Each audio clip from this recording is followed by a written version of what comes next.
Hello dear student, welcome back to my tutorial. आज मैं आप सभी लोगों के लिए लेकर आऊँ कक्षा 12 रसायन विज्ञान के राउल्ट का नियम टॉपिक। ये टॉपिक जो है बहुत वेरी मोस्ट इंपॉर्टेंट टॉपिक है। देखिए इस टॉपिक के अनुसार क्या होता है, राउल्ट के नियमानुसार दो या दो से अधिक द्रवों से मिलकर बने मिश्रण का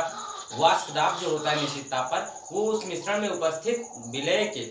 वाष्प आपेक्षिक वाष्प दाब के योग के बराबर होता है। देखिए क्या है यहाँ पर, देखिए जैसे ये जो आपका मिश्रण का वाष्प दाब है पीएस जो है, ये क्या होता है, इस मिश्रण में उपस्थित जो जितने अवयव होते हैं उसके आपेक्षिक वाष्प दाब के बराबर होता है। यानी पी डैश ए, यानी आपके दो अवयव उपस्थित हैं इस मिश्रण में, पी डैश ए और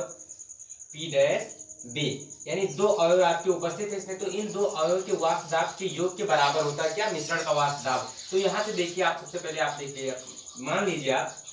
माना कि विलायक माना कि विलायक ए का मोल प्रभाज आप सभी लोग जानते हैं क्या होता है। विलायक ए का मोल प्रभाज कैपिटल एन। माना कि विलायक ए का मोल प्रभाज कैपिटल एन तथा विले वी का मोल प्रभाज स्मॉल एन है। तब जो वाष्प दाब होगा आपका, वाष्प दाब जो आपका होगा वो क्या होगा, P S equal to P dash A plus P dash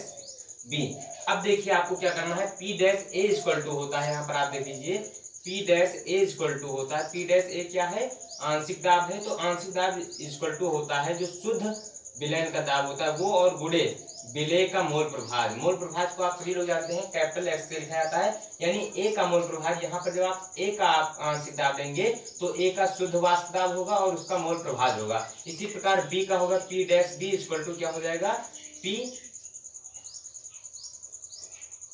P ना शुद्ध विलय पर वाष्प दाब गुणे यक्स वी, यानी वी का मोल प्रभाज। अब यहाँ पर इसके स्थान पर आपको ये रख देना है और इसके स्थान पर आपको ये रख देना है, तो पी यस इक्वल टू क्या हो जाएगा, पी नॉट ए गुणे एक्स ए, और फिर प्लस क्या हो जाएगा, पी नॉट ए गुणे एक्स वी, ये हो जाएगा। अब आप सभी लोग जानते हैं यदि विलय अवाष्पशील ठोस हो, जो आपका विलय हो क्या हो, अवाष्पशील ठोस हो, तो आपका जो पी नॉट बी होगा वो क्या हो जाएगा, जीरो हो जाएगा। यानी जो आपका पी नॉट बी होगा वो क्या हो जाएगा, इसका मान जीरो हो जाएगा। तो जब इसका मान जीरो हो जाएगा तो पी एस इक्वल टू क्या हो जाएगा, पी नॉट ए और एक्स ए, क्योंकि आप सभी लोग जानते हैं कि जब किसी संख्या को 20 जीरो से गुणा करेंगे तो क्या हो जाएगा, जीरो, यानी इसका मान क्या हो जाएगा, जीरो। तो आपका क्या बचेगा, P S equal to P not A into X A बचेगा। अब आप सभी लोग जानते हैं ये एक्स ए है, तो किसी विलयन के उपस्थित अवयव का जो मोल प्रभाज होता है X A plus X B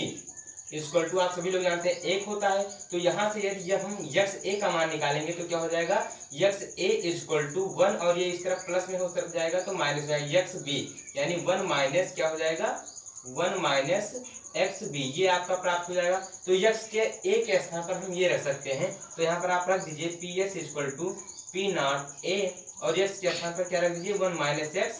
B, ये हमने रख दिया। अब देखिए आपको क्या करना है, इस पी नॉट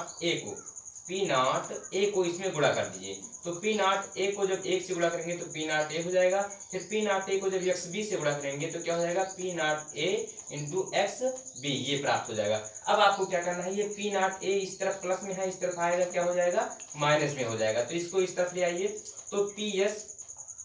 इक्वल टू क्या हो जाएगा, minus P not A equal to क्या हो जाएगा, minus P not A X B, ये आपको प्राप्त हो जाएगा। ये माइनस है, अब आप क्या करिए, दोनों पक्षों में क्या कर दीजिए, माइनस का गुणा कर दीजिए, तो जो माइनस है वो प्लस हो जाएगा, जो प्लस है वो माइनस हो जाएगा, ये माइनस ये प्लस हो जाएगा पी नॉट ए, और फिर ये माइनस प्लस है माइनस होगा पी एस इक्वल टू क्या हो जाएगा, ये प्लस हो जाएगा तो पी नॉट ए और क्या हो जाएगा एक्स बी, ये हो जाएगा P not A X B. अब यहाँ से आप देख लीजिए क्या हो जाएगा, P not A X B, यहाँ से अगर आप एक्स बी का मान निकालें तो ये इधर देखिए पी नॉट ए इधर गुणे में है, इधर आएगा क्या हो जाएगा भाग में, तो यहाँ से एक्स बी का आप मान निकाल लीजिए तो क्या हो जाएगा P not a minus P S बटे क्या हो जाएगा पी नॉट ए। अब आपको क्या करना है, यहाँ पर लिखिए चूंकि ठोस एक ही है, एक ही है और द्रव भी एक ही है, द्रव भी एक ही है। जब ठोस और द्रव एक ही है तो जो आपका पी नॉट ए है इसके स्थान पर हम शुद्ध विलेय पी नॉट रख दें, क्या हो जाएगा? जब आपका ठोस और द्रव एक ही है तो यहाँ पर ए के स्थान पर क्या रखने, पी नॉट ए रखने पर तो जहाँ पी नॉट ए है वहां पर क्या रख दें, पी नॉट केवल रख दें। तो यहाँ पर देखिए एक्स बी इक्वल टू क्या हो जाएगा, एक्स बी इक्वल टू हो जाएगा P not minus P S बटे क्या हो जाएगा,